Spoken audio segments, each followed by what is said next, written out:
Hello, everyone. Welcome to the Concern Podcast, where we unpack political, social, economic, and cultural stories shaping our world.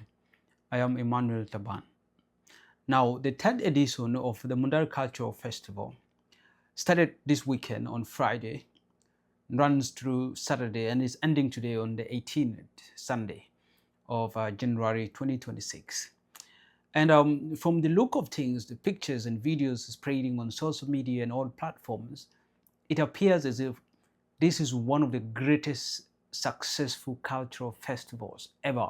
I mean, this third edition of the Mundari Cultural Festival was a huge success, a huge one. There was a heavy and huge number of people who turn up for this event. And in this video, I want to give you some of the reasons why I feel this event was successful and why it was a huge success that probably so many people need to learn from it. There are so many factors to me that have actually contributed to the success of this festival. And in this video, I want us to go and look into these factors one by one. But before we continue, if this is your first time watching a video on this channel, please subscribe, hit on the notification button, like, comment, and if the videos interest you, share with your colleagues. It's a way of making this channel grow. And when it grows, it motivates us to make more videos back to back. For those who've been supporting us, thank you so much. Continue doing so. We are much grateful for the support that you've been giving us. Thank you. Now back to the purpose of our video. As I said, in this video, I'm going to tell you the major reasons why this event was a success. Now, there's so many factors that have actually led to the success of this event. But the factors that I'm going to actually explain to you are the ones that have played a very huge role in making this event successful.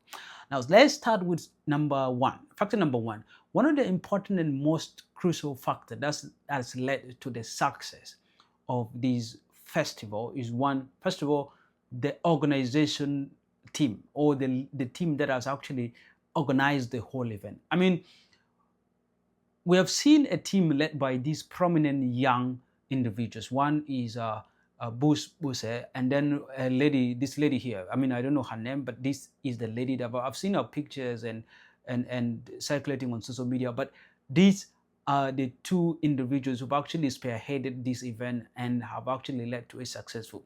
Now, these two individuals have played a very greater role. One is that they're very young and vibrant youths, and their presence on social media is very pronounced. I mean, it's seen clearly. So, you know, if you want to give or if you want to make an event very successful, I mean, it's always good to involve the young people. These are people who are progressive. They have a very different way of thinking, and they are so much exposed to the advanced technologies. They know how to attract people's attention, and these two individuals here have done it very well, and they have organized it very well. I mean, the publicity of the event, it's top notch. They have gone to high-ranking government offices, persuading top government individuals like ministers. You can see pictures of they've gone to the office of Vice President Mama Nyandeng. They've gone to the office of Vice President. I think so many vice presidents and even ministers. They've gone to the minister in the office of President Africano Monday. They've gone even to the office of the governor of Central Equatorial State, persuading these people to attend. And therefore, that creates an impression that this is a very serious event in the eyes of the public, and people started picking interest. And this has been consistently done. They've not done it once or twice, but over and over again, they have been doing it for the whole and entire period of preparation for the event. They've gone to the very high offices. They've even gone and met the king of Cholo, the Cholo king. They met the king and persuaded him as well to go and attend this. I mean, this was a very good publicity. They even had a very separate Facebook page that was meant just for this event, the Mundari Cultural Festival, where people can do that. You know, if you want to make an event successful, if you want to run an institution very successful, you should have a very centralized point where people go to for information. And this is a very good thing that these individuals have done. There was a very strategic way of making publicity and making the public know about the event, and there's been a very consistent way of popularizing it, and so many people seems to pick interest in this. This is factor number one. The organization was very top-notch. The team that led the organization was Thompson. Number two is about the location of this event. I mean, this is a cultural festival. So when we're talking about culture, we're talking about people. We're talking about a culture of certain people. We're talking about language. We're talking about food. We're talking about the traditions of these people. And we're always talking about the tradition of these people. We are referring them to a specific place where all these items have been given birth to. The language, the foods, and everything, they're given birth in a certain place or in a specific location. And for the Mundari culture, I mean, we're talking about culture, we're talking also about land. And therefore, taking the festival to the traditional and ancestral land of the Mundari people, it's one of the best decisions that they have made. I mean, it means a lot, because one, you can't be talking about culture if you're not talking about the ancestors or people of the past who were buried in this land. And therefore, taking the festival to Terekeka, and not only just in Terekeka, but it was done in the Terekeka Cultural Center. I mean, this was a top notch. There was a lot of connection between the event and the place and even the venue. I mean, so much meaningful, and the whole event was just like coordinated. I mean, it was huge. This was another factor. And also the fact that the location of Terekeka County is not far from Juba. I mean, you just need like 1.5 hour drive to go to Terekeka and attend the event. And therefore, it was a very good strategic choice for the location and venue of the place. I mean, it wasn't far from Juba, and Juba, we know all, is a very metropolitan and a huge city that has almost everyone from South Sudan. And the fact that Terekeka is not far from Juba, just 1.5 hour drive, or even if you're using a motorbike, you could even spend less minutes or less time than that.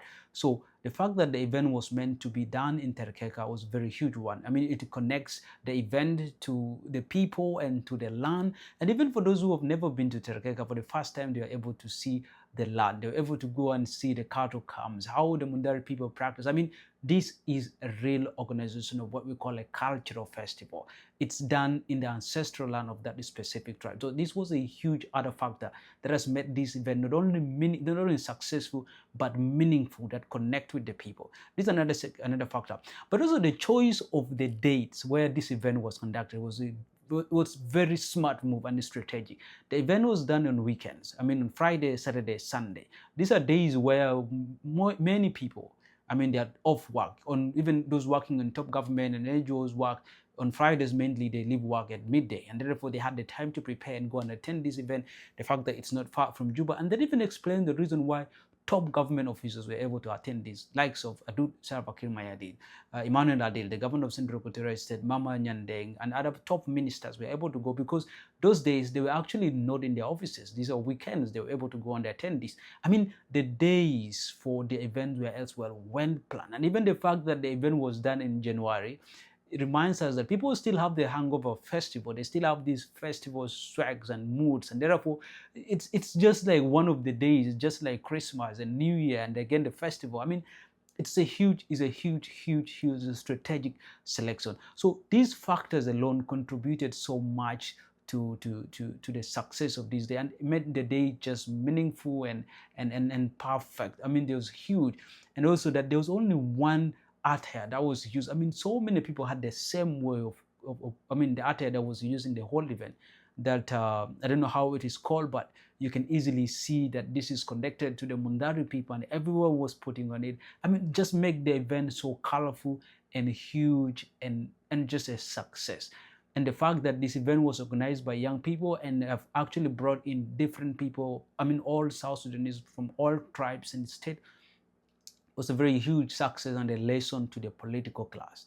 This was a huge lesson to the political class. In fact, the politicians who attended that event, they might have gone home with a lesson that they are the one who tried to divide and slice South Sudanese into tribes. But South Sudanese and Christians, they love being together. So these are some of the factors why I feel the Mundari Cultural Festival was a huge success. It was, I mean, there were so many lessons to learn from it. So many lessons of peace building, of unity, of culture, of huge lesson. But these are some of the factors why I feel the Mundari Cultural Festival was successful. The leadership was young and vibrant. They know what can attract people's attention. They were so persuasive. They were able not only to persuade the public, but even top government officials and traditional kings to go and stand for it. The location, or the choice of the location for the event was so traditional and connects with the culture of the people. Even the venue alone, the event was done in cultural center, which is huge. The dates and days for the event was huge. I mean, very strategic. The fact that it happens on a weekend, so many people were able to travel out of the town to attend. This is a huge success. Kudos and cheers to the Mundari tribe and for the organization and for the team that actually organized this event. It was a huge success. Kudos to you all. Thank you so much. So this is my take on the Mundari Cultural Festival.